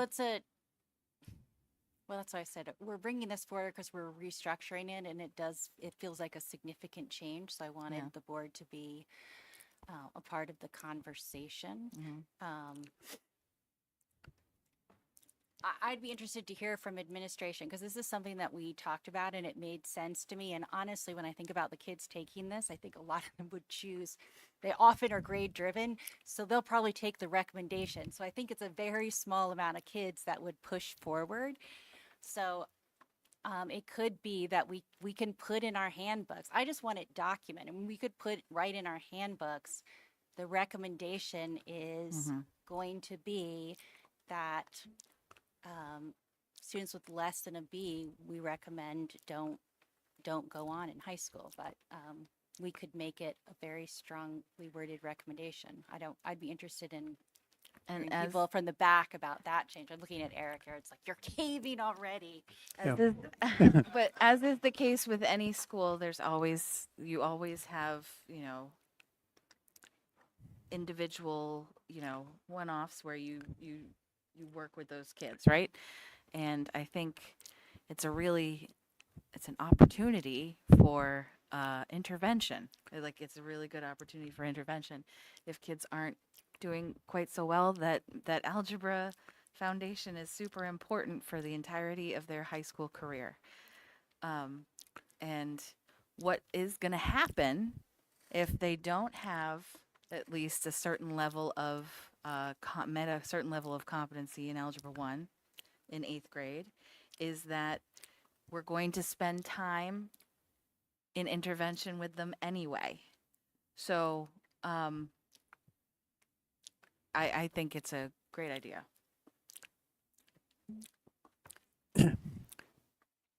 And as a former high school math teacher, I think a couple things that this does also is, number one, it allows the students who are better math students to have algebra taken care of in the 8th grade.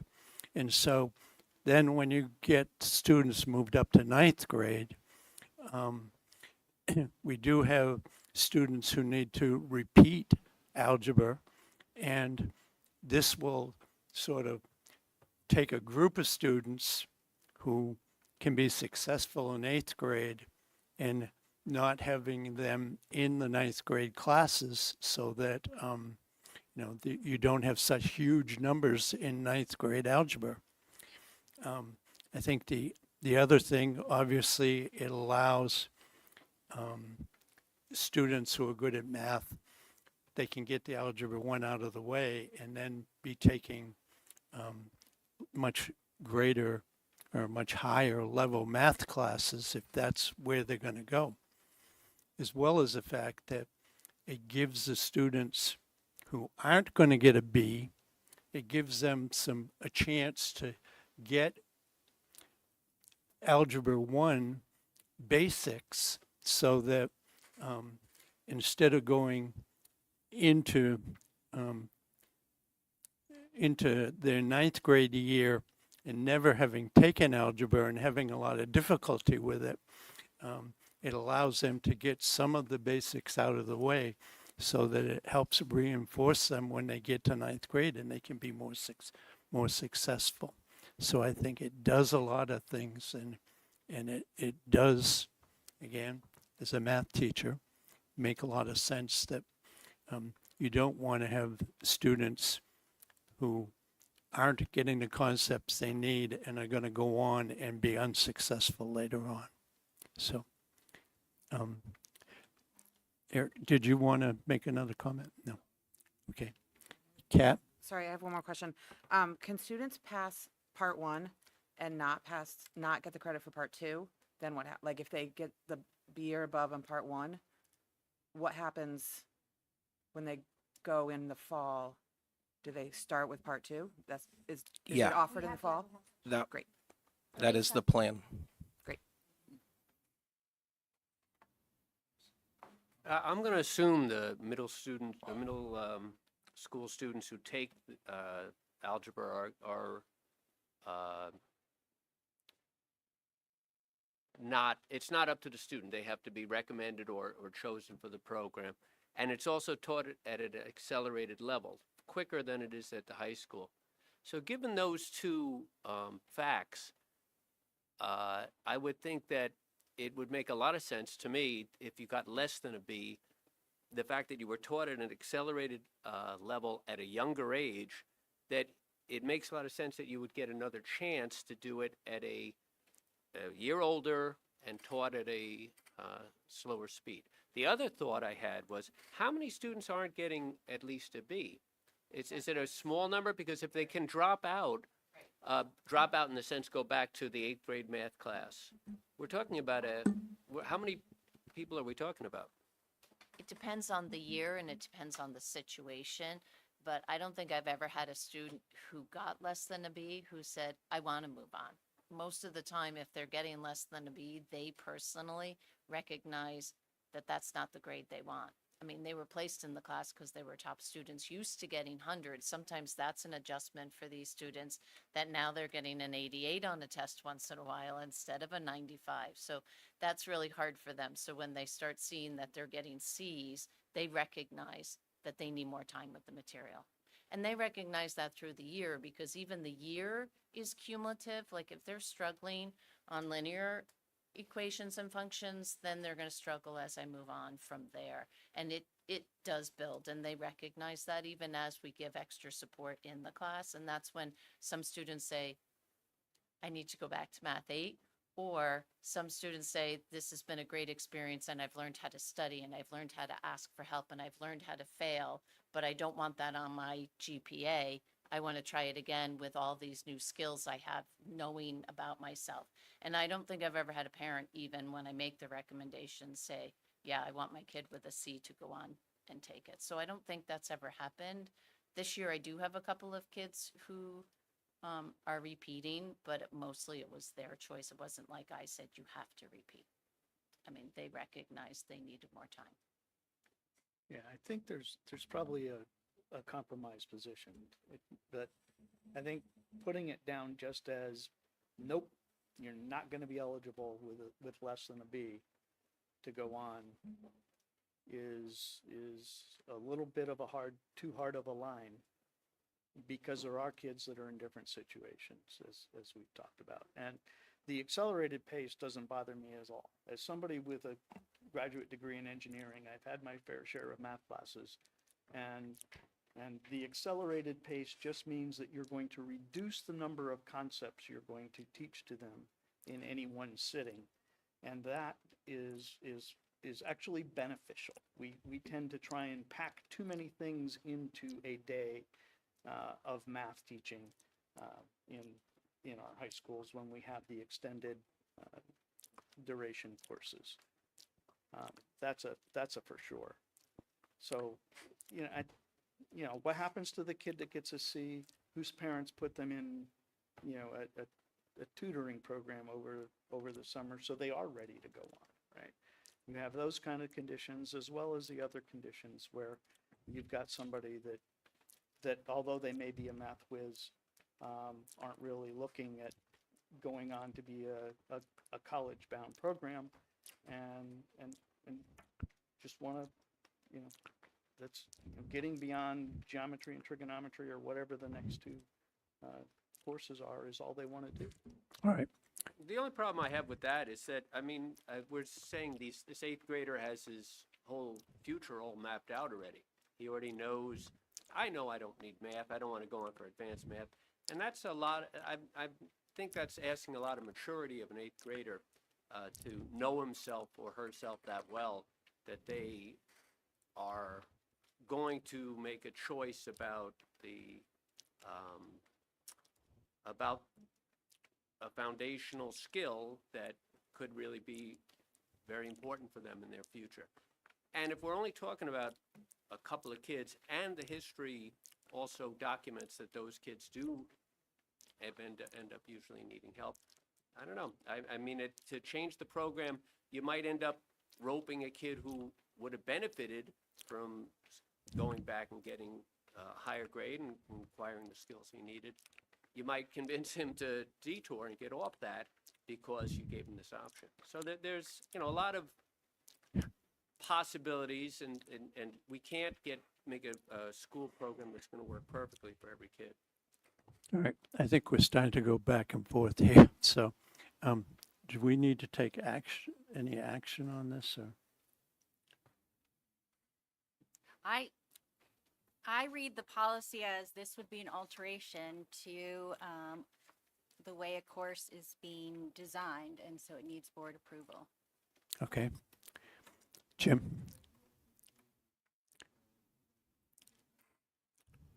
I second. Okay. All those in favor?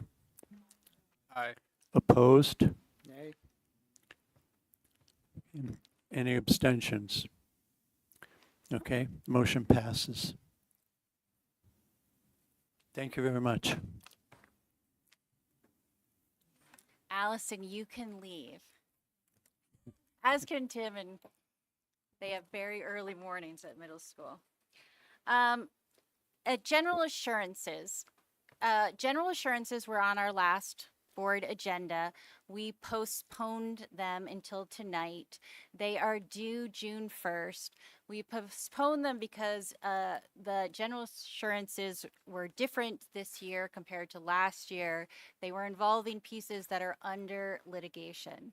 At 2 o'clock today, we received a revised set of general assurances from the DOE. I put it in the school board drive. They did, you'll see there's a part where you'll see cross out so you can see what they got, what they changed. General assurances I need to sign off on. The board chair needs to sign off as a representative of the board, saying that we will adhere to all of the laws that we need to related to the use of federal funds. Wadley, Starr and Peters, our legal counsel, has provided us with a cover letter that we also received today. And they feel the cover letter just says, enclosed is the executed general assurances, requirements, and definitions for the participation in federal funds for the Conval School District. The district's practices, programming, and operations are, in my opinion, consistent with all applicable federal law. And then it goes on to talk about how there's still some injunctions and federal orders that have been issued. Just because they didn't eliminate all of the language in the general assurances, they still make some references to executive orders. So the recommendation at this point is for us to sign those, and we need to you need to approve them so that Mike can sign them for the board, that we will adhere to all the federal laws, and we will get them submitted. As part of the minutes tonight, we need to record that we did share information about it. We received Title I funds, which are funds that are allocated to districts for the purpose of increasing student achievement. we received and for Title I, we don't have next year's allocations, but we're going by what was, they told us to expect flat amounts from this, for next year with this year. So Title I, this year we received $511,446. Title II is federal funds for professional development. And this year we received $122,673. Title IV is federal funds for student programming related to well-rounded education, improving school conditions for student learning, supporting safe and healthy schools, and improving the use of technology. And Title 4A, this year we received $60,335. So Move to direct the board chair to sign on to the LEA. we have a second. Okay. Any further questions? Yes. I assume the cover letter that has a typo and a grammatical error will be corrected between now and the time it's signed? Yes. Perfect. I have a copy you can mark up as you're walking out the door. Well, instead of injunctions have issued, I think it would be have been issued. And Oh, okay. Yep. in case law, I believe, is two separate words. I'm sorry, I didn't hear the second I think one. case law is two separate words. Okay. Thank you. Okay. Any other questions? All right. All those in favor of allowing us to sign, say aye. Aye. Opposed? Abstentions? Right? Thank you. Scholarships. We have two new scholarships that you had information about in your packet and in the board. The first is the Janet G. Riley Memorial Scholarship through the Peterborough Women's Club. And the purpose of this scholarship is to honor Janet's legacy by recognizing individuals who embody her spirit of community, connection, and giving back. Janet was known for her ability to connect with people and causes, and they're going to seek applicants who share these values. This is a scholarship that would start next school year. You also have a proposal for the Timothy, Heather, is Heather back there? I don't want to say Donnarumma. Okay, I didn't want to mispronounce it. Memorial Scholarship. And this was our student who died last summer, and his family would like to move forward with a scholarship, and they'd like to do it this year. And they've changed the criteria a little bit, so it's, Heather, do you want to talk about what they're doing this year to? Yes, because for anyone that wants to come, it's June 11th at the high school. It's Wednesday evening. And it's one of my favorite nights, second to graduation, because the school is able to give a lot of money to students for their next steps. And for this year, because this scholarship is coming out later than anticipated for the other ones, the family has given discretion for the scholarship committee as they're considering other students for awards to select a student that maybe is not being selected for another award that also has some financial need. And if your wonder is, well, what constitutes this financial need, we have like almost a common scholarship application where there's a section that denotes that. So for this year only, that committee would help select that person. In the future, there would be an essay component and the family would help with that.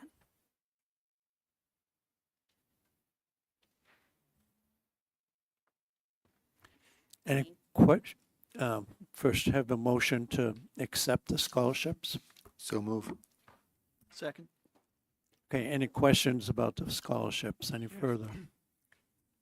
Yes, I understand with this adjustment that the Timothy Donnarumma has a different process, but that they plan to go back to this process in the future.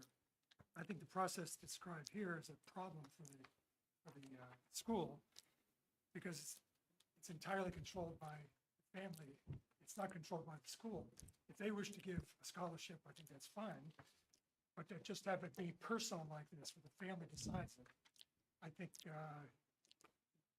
it's inappropriate for the school to represent this as coming from the school. Heather?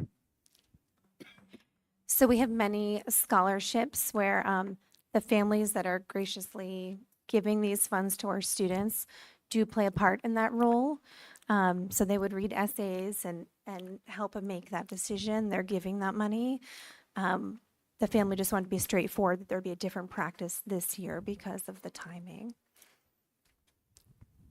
So do I understand correctly that it's common practice to have an individual decide who gets the scholarship on their own?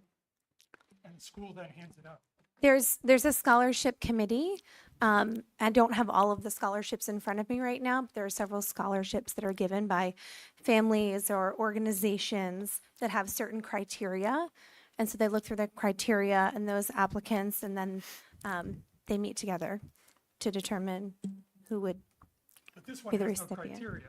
So I'm suggesting it describes a case in which an individual decides, or an individual family decides who gets a scholarship, and the school hands it out. I don't have a problem with that, but I just think it should be made very clear the school has no role to play in handing out this scholarship. I mean, they can hand it out, but they didn't make no role, they have no role in deciding who gets it. I mean, I've been on many committees handing out awards for writing, which is why I'm thinking of this. And we're always very careful to make it clear who's making the decision. Right, and I could go pull it up to have it in front of me, but the committee that's made up of some school counselors and administrator this year would look at the criteria that the family is asking for this year and help make that decision. But in the Okay. example we have, there are no criteria. The example we have is the school selected, it's clearly defined, school selected, says the family, it's right here.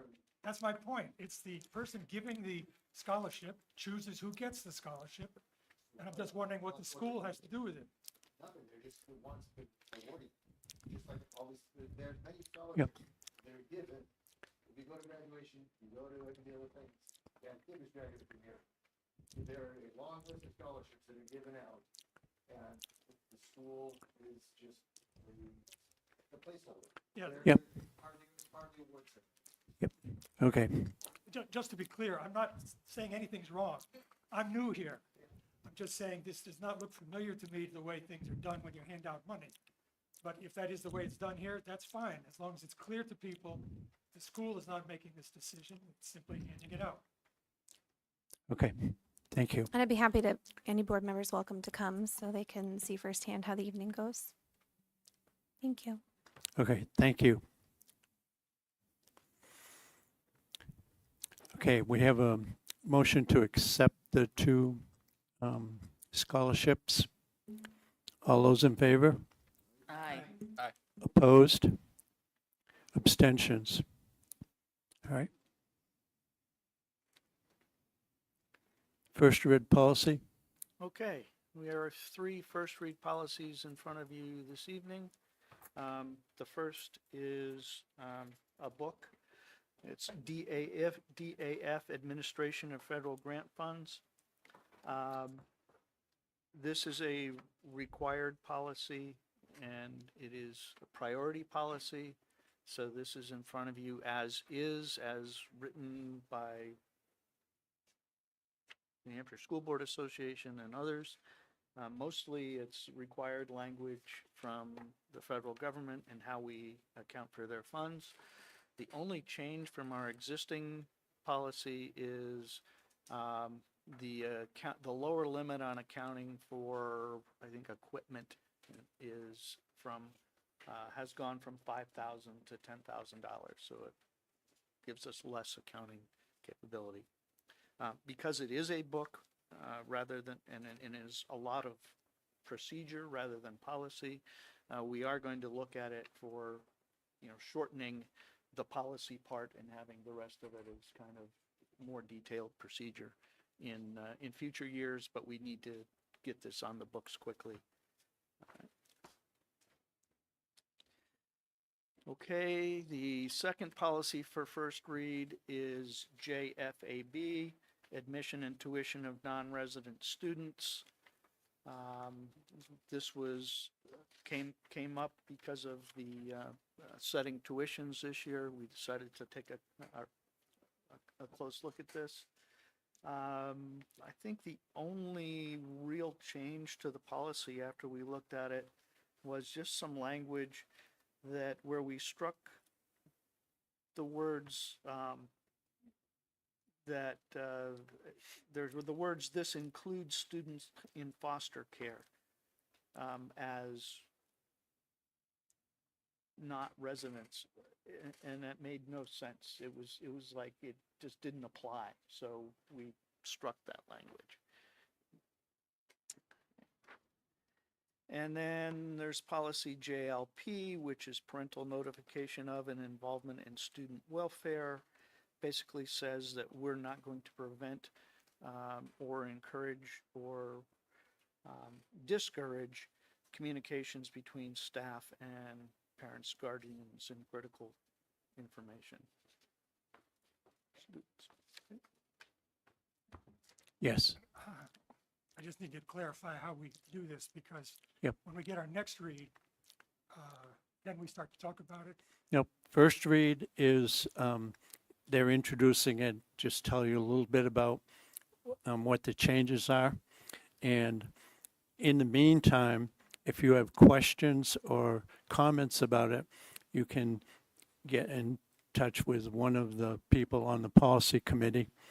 And so then when it's brought back to us, it will be in a more finalized fashion or updated. I recommend we move policy DAF to second read. It just automatically We don't gets, have to yep, do that part? nope. Okay. So, all right, going down a lot tonight. Field trip proposal. We have a motion to accept the field trip proposal. I move that we accept the Spanish program proposal to go to Spain and Portugal from April 24th to May 1st, 2026 as presented. Second. Second. And this is self-funded again? It's not a budget item? Okay. Any other questions? All right. All those in favor? Aye. Opposed? Abstentions? Now we have a request to accept a gift. We have a motion to accept that gift. I recommend we accept the gift from Tammy O'Connor.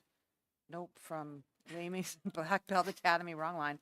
It's late. For Peterborough Elementary School for donation for staff and student needs in the value of $625 with thanks. Second with gratitude. All right. Any questions about the gift? Yes, Yes. I'm not sure how this money gets used. Does this offset money that would be otherwise in the budget? Or is it for something that's not in the budget?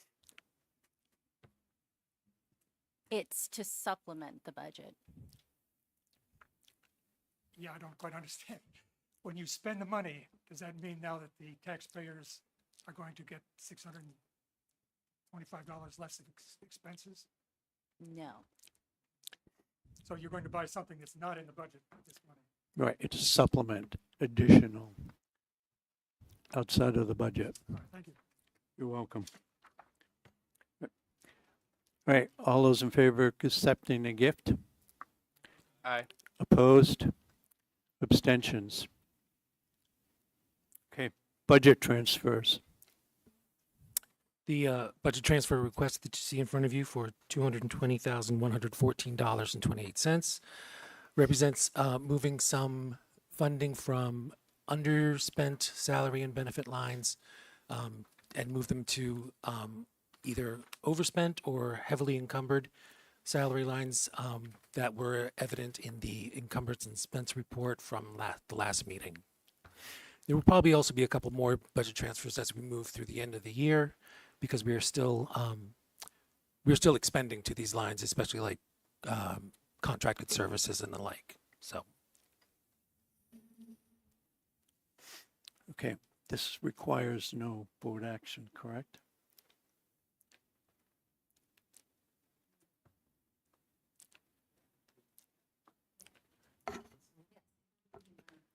Okay. I move we do the All right, budget transfer can- request Can I have a as motion to presented. accept the budget transfers as indicated?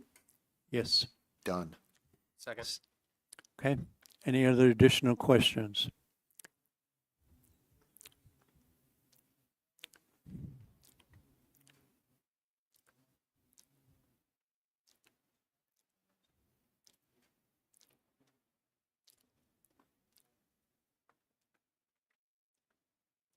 we're offsetting one with the other.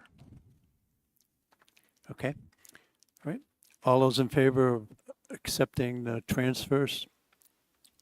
Aye. Opposed? Abstentions? Okay. Anyone for public comment? All right, we do have two short incidents for non-public sessions. Can I have a motion to go into non-public session?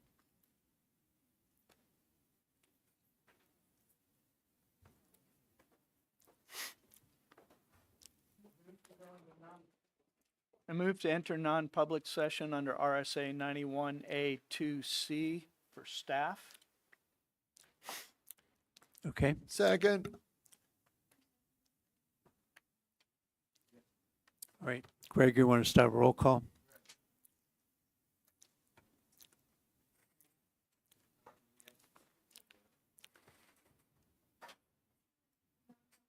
Curtis, yes. Carl, yes. Jim, yes. Okay. Yes.